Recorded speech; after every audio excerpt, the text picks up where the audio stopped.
Welcome to this special edition of the John Fredericks Show across Virginia and Northeast North Carolina. We're live today with new Iowa Des Moines Register poll front runner, Texas Senator Ted Cruz, a leading candidate for president. Senator Cruz, welcome back to Virginia, back to the John Fredericks Show once again.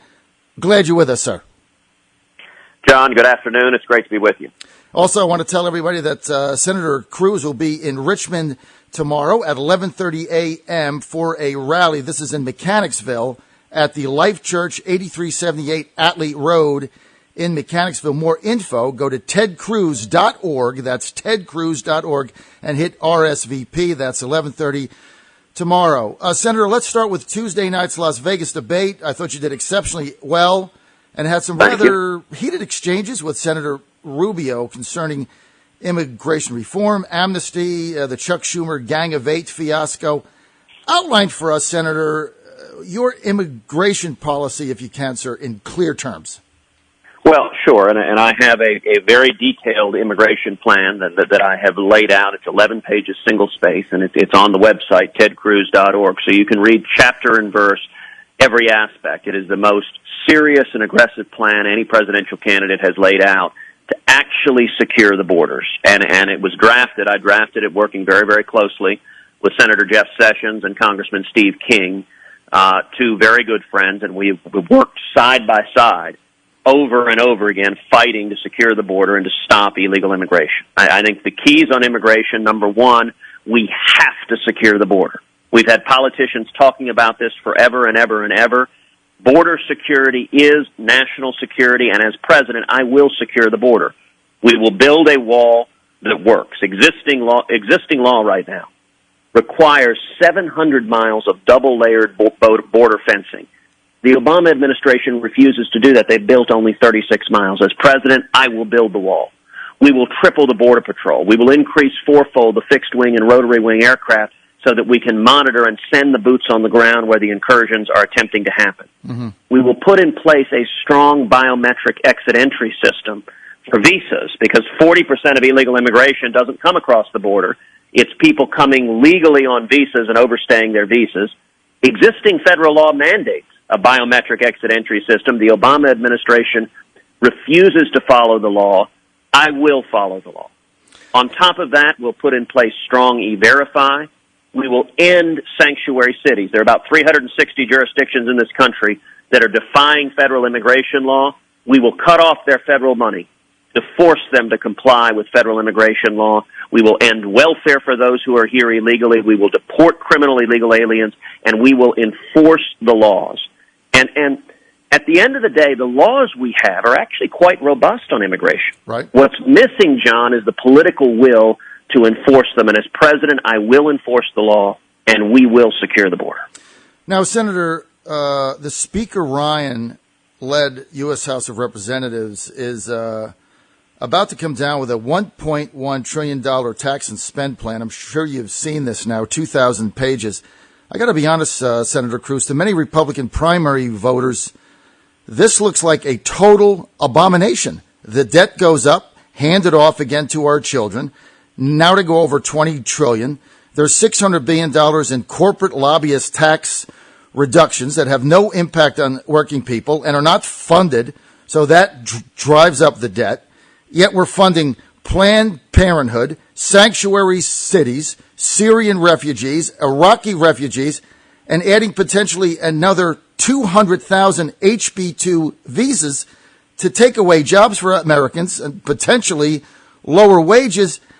And it's passing with a majority of Democrats.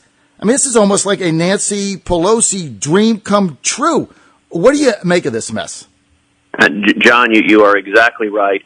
You know, typically in the Senate, you have two votes. You can vote either yes or no. On this particular matter, my vote, I intend to be hell no. This is what's wrong with the Washington Cartel. You know, it was interesting. I saw a quote this week from Senator Schumer that really Chuck Schumer summed up what's wrong with Washington. And what Chuck Schumer said is, quote, Senator McConnell wants to see the Senate work.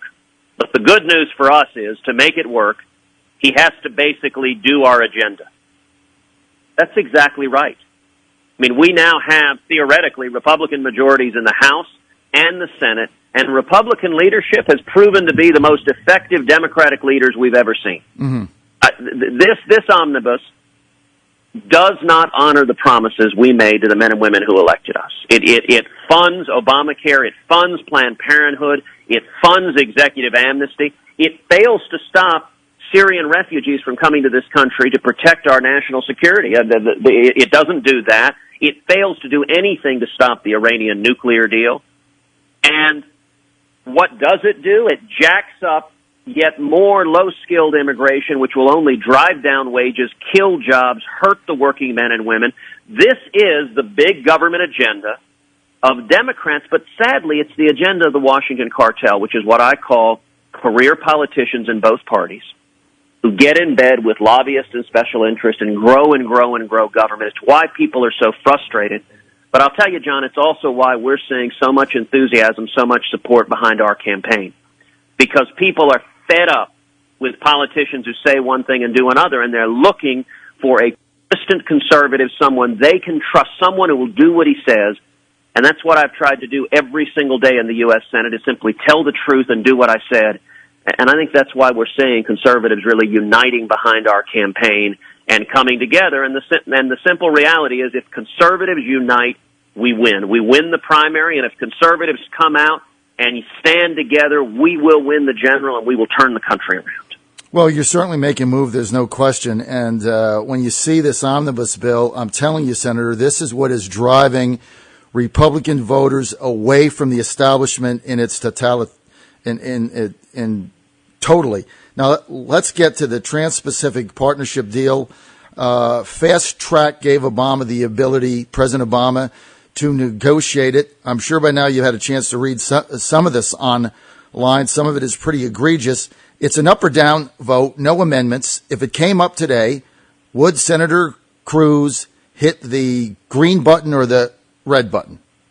I am a no on TPP. Great. And I've publicly announced that a number of weeks ago. And the reason is, I think we ought to be defending American workers, and this agreement doesn't do this. This agreement, as you noted, it is a massive agreement. It is longer than Obamacare and the Gang of Eight amnesty bill combined. And I believe in free trade. I think we benefit America when we open foreign markets to our goods and services. But I'm convinced that as president, I can negotiate a much better deal for American workers that doesn't disadvantage us, but enables us to improve our economic condition, to expand jobs, rather than giving up our sovereignty, rather than risking undermining our immigration laws. And so I intend to be a no. I'm fighting to kill TPP. I voted no on TPA as well, because this president has demonstrated for 7 years he will not fight for American interests. He will not fight for the working men and women of this country. Instead, he fights for big money and power in Washington, and it is why we've had 7 years of economic stagnation, of millions of Americans hurting. That is going to change come 2017 with new leadership, getting us back to a president who fights for the working men and women of this country. By all means. Now, Senator Cruz, like all major election cycles, unions, as you know, one of the biggest contributors to Democratic candidates. You're a co-sponsor of the Employee Rights Act. This has kind of gone under the radar screen that aims to provide employees the opportunity to not only opt out of having their dues, support liberal causes they don't back, but also guarantee that union members have the right to a secret ballot election, an opportunity to vote periodically to determine whether they still want to be represented. Is this bill something you would sign into law if elected president? I would sign it in a heartbeat. And it is the right thing to do, to be protecting working men and women in this country, to be standing up and fighting for them. And it's something I'm proud to do. Overwhelming majorities of Americans agree we should be doing it. And the problem is, it's the political corruption in Washington that undermines the working men and women in this country. It's why you get Democrats and establishment Republicans supporting amnesty. Mm-hmm. It drives down wages, which is great for big business and lousy for working men and women in this country. It's right. Why you get Democrats and establishment Republicans supporting TPP. Mm-hmm. Again, because it's great for big business and hurts the working men and women of this country. And, I will note there's a real divide going on in the Democratic Party, which is Democrats in recent years, they've chosen between two traditional favored children of the Democratic Party. They have chosen, Chuck Schumer and Barack Obama and Hillary Clinton have chosen to go with the money from California environmentalist billionaires rather than the jobs of union members. And I think what they decided is they needed the money now and they could count on the union bosses to basically be Democratic operatives and try to deliver the votes. I think we have an incredible opportunity with union members throughout this country.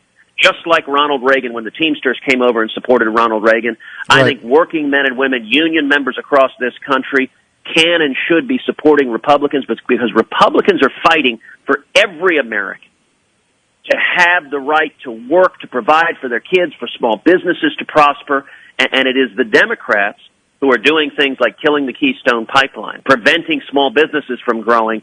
If we fight for the working men and women, if we fight against amnesty, if we stand for the American people, that's how we win, and that's exactly what I'm doing, which is why we're seeing such tremendous momentum. We're seeing people all over the country going to tedcruz.org, signing up, volunteering, joining a coalition of courageous conservatives all across this country.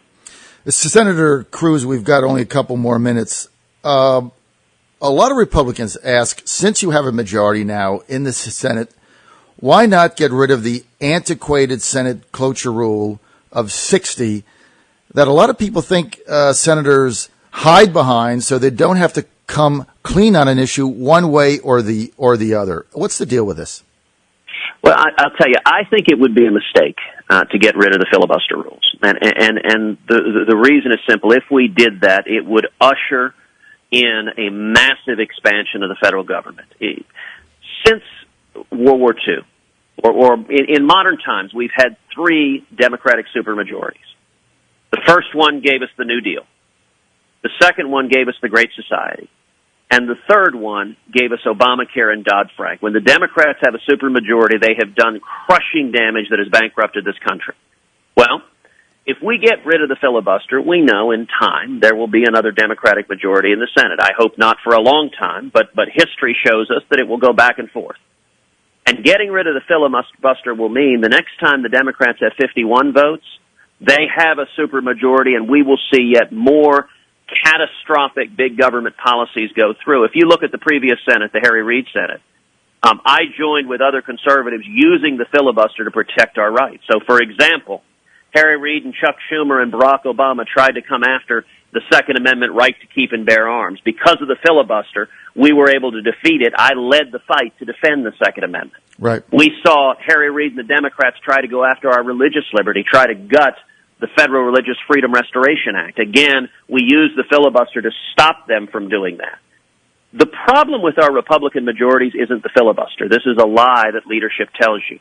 The problem is leadership is not listening to the American people and is not honoring the commitments that we made. And Republican leadership dances to the tune of the lobbyists and special interests in Washington. So does Democratic leadership. It's why Chuck Schumer is so happy.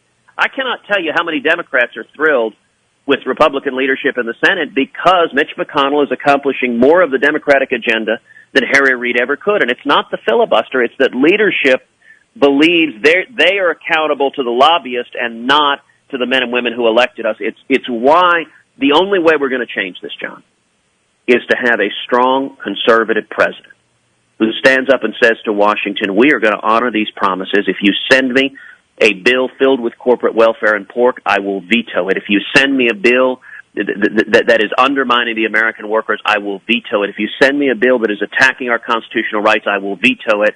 We need to nominate and elect a president as committed to conservative principles as Barack Obama is to liberal principles.